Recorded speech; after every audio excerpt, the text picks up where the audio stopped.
कधी कधी द्विधा मनस्थिती होते. निर्णय घेण्यात गोंधळ निर्माण होतो. वेळ काट्यावर असतो आणि कोणता तरी एक निर्णय घ्यायचा असतो. प्रयत्न इतकाच असतो की जो काही निर्णय घेऊ तो सर्वांच्या हिताचा ठरावा.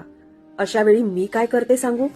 मी डोळे बंद करते आणि स्वामींचं स्मरण करते की स्वामी, माझ्याकडून जो काही निर्णय घेतला जाईल तो सर्वांच्या हिताचा असावा. माझ्या निर्णयामुळे कुणाचंही मन दुखावू नये किंवा कुणाची गैरसोयही होऊ नये. इतकी बुद्धी आणि इतकी शक्ती मला द्या.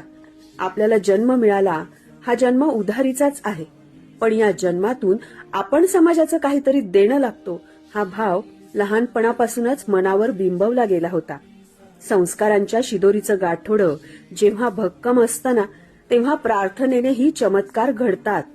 स्वामी म्हणतात, चुकीचे हेतू ठेवून केलेली प्रार्थना कधीच सफल होत नाही बाळा. तुम्हाला स्वतःला कळत नाही इतकं तुमच्या मनात काय आहे ते मला कळतं.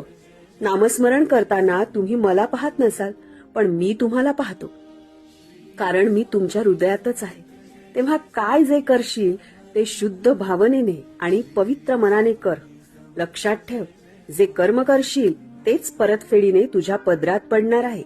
तेव्हा सतर्क रहा. श्री स्वामी समर्थ.